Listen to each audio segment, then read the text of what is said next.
Hello po! And nandito pa rin po ngayon sa Rizal Park Children's Playground. So, ayun. Sobrang nag-enjoy pa rin po kami ng mga kaibigan ko, yung mga kaibigan ko mga kabes. Nagpipicturean po kami. So, ito po yung mga ilan pa po sa mga makikita nyo pag nagpunta po kayo dito sa Rizal Park Children's Playground. Ano? O diba, ang daming crocodile. Siguro mga 4 sila.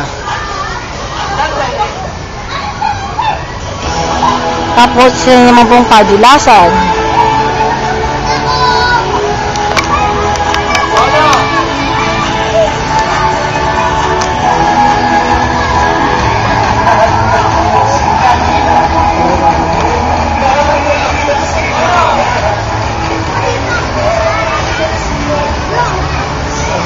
Siyempre, isa pong ganito, mga bata nagpapadulasan.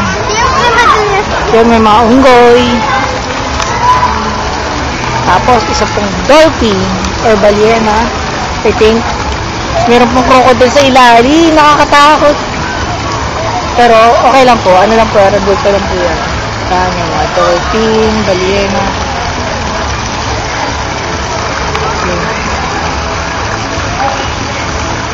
Okay. Isang ahas. Diba? Ganda-ganda po talaga dito. Biro mo, 10 piso lang po ang binayad namin. At siyempre, hanapin ko na po yung mga kaibigan ko kung nasaan na sila. Ano kaya yun?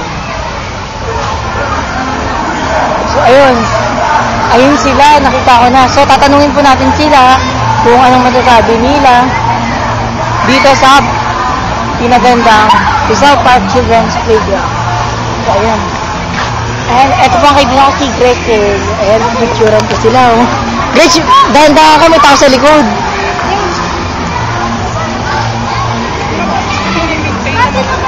Huwag na masyado na araw, eh.